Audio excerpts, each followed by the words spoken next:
Shalom, Bapak Ibu Saudara yang terkasih di dalam nama Tuhan Yesus. Pada siang hari ini kita akan belajar firman Tuhan.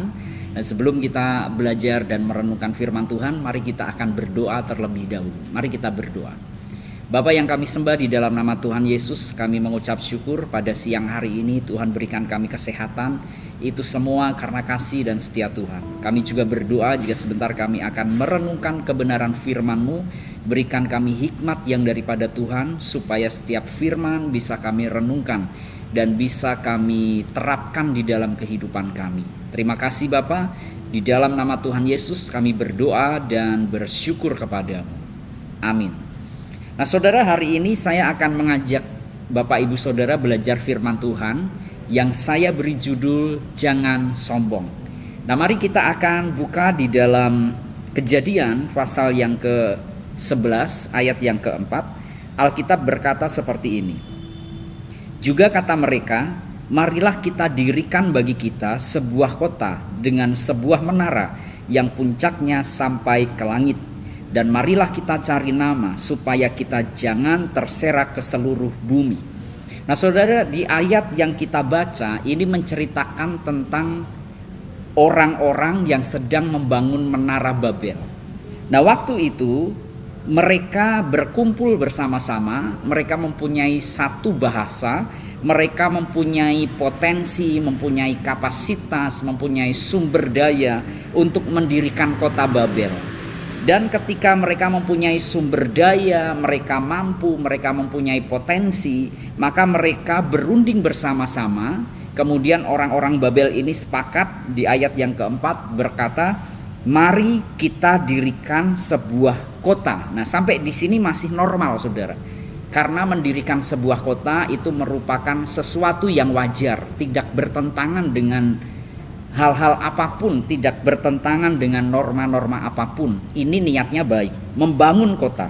Terus kemudian ada satu tambahan niat lagi, yaitu dengan sebuah menara. Nah, orang-orang Babel waktu itu ingin membangun kota plus membangun menara. Nah, tujuan dari menara ini dibangun supaya puncaknya sampai ke langit. Kemudian Alkitab juga berkata, dan marilah kita cari nama. Jadi pada waktu itu orang-orang Babel ingin membangun kota plus membangun menara yang puncaknya sampai ke langit.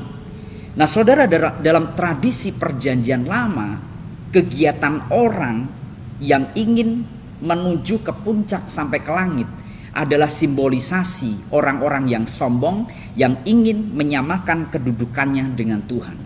Di dalam perjanjian lama, orang-orang yang punya sebuah kegiatan, sebuah aktivitas, membangun piramid, membangun tempat yang tinggi, menara yang tinggi, yang puncaknya sampai ke langit, mereka mempunyai niat ingin menyamakan dirinya dengan Tuhan. Dan hal ini didukung dengan statement dari Kejadian 11 ayat yang keempat. Alkitab berkata, dan marilah kita mencari nama. Dalam terjemahan lain dikatakan, supaya kita termasyur.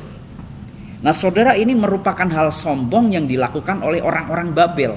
Mereka ingin mendirikan kota plus menara yang puncaknya sampai ke langit, menyamai kedudukan Tuhan, dan membuat mereka mendapatkan nama termasyur. Ini merupakan bukti dari kesombongan orang-orang Babel. Dan apa yang terjadi ketika orang Babel yang punya potensi, punya sumber daya ini, punya bahan material, punya arsitektur yang sudah canggih pada waktu itu, ketika mereka sombong, mereka mendirikan sebuah menara yang puncaknya sampai ke langit supaya nama mereka termasyur, famous, terkenal pada waktu itu.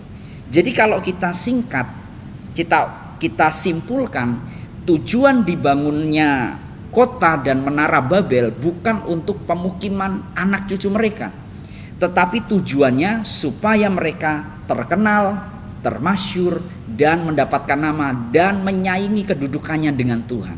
Ini merupakan bukti kesombongan orang-orang Babel pada waktu itu. Nah saudara, dari ayat ini kita belajar bahwa orang-orang Babel pada waktu itu mendirikan kota dan menara dengan tujuan supaya terkenal. Nah, berapa banyak di antara manusia sekarang ini melakukan sesuatu supaya terkenal. Tujuannya bukan untuk hal yang baik, tetapi tujuannya supaya terkenal.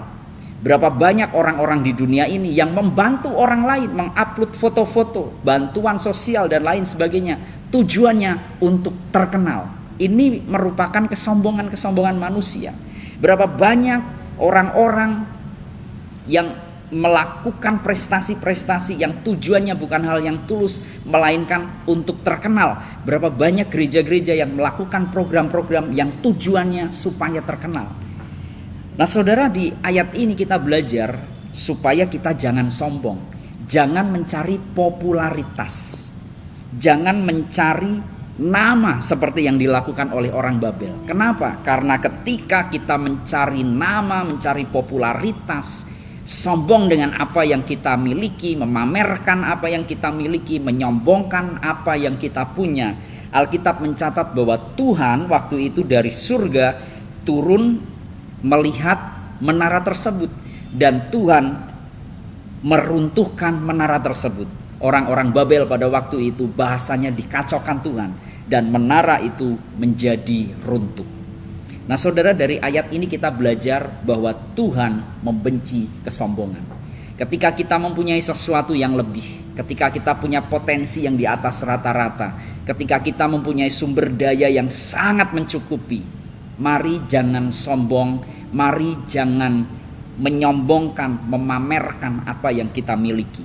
Mari kita tetap rendah hati, jangan sombong, karena Tuhan tidak berkenan akan hal itu. Seorang yang membuat kapal Titanic berkata bahwa Tuhan tidak bisa menenggelamkan kapalnya pada waktu itu. Tetapi sejarah Titanic mencatat setelah kapal itu berlayar, kapal yang sangat besar, yang diagung-agungkan, yang membuat pemiliknya ini sombong, ternyata menabrak gunung es dan kapal itu tenggelam. Kita tentu tahu sejarah ini, dan mari kita belajar bahwa Tuhan membenci kesombongan. Kalau kita punya sesuatu yang lebih, kalau potensi kita di atas rata-rata, kalau kita melakukan sesuatu, mari jangan kejar popularitas, mari jangan menyombongkan apa yang kita miliki, tetapi tetap rendah hati dan taburlah kebaikan dimanapun saudara berada. Tuhan Yesus memberkati. Mari kita berdoa. Tuhan Allah Bapa kami yang kami sembah di dalam nama Tuhan Yesus, kami mengucap syukur atas firman-Mu pada hari ini. Meteraikan firman-Mu di dalam hati kami supaya kami melakukannya. Ajari kami untuk rendah hati dan selalu menabur kebaikan dengan tujuan yang tulus, bukan cari popularitas, bukan cari nama, bukan untuk termasyur, melainkan untuk membantu sesama kami, memberkati sesama kami. Terima kasih Bapa, di dalam nama Tuhan Yesus kami berdoa dan bersyukur. Amin.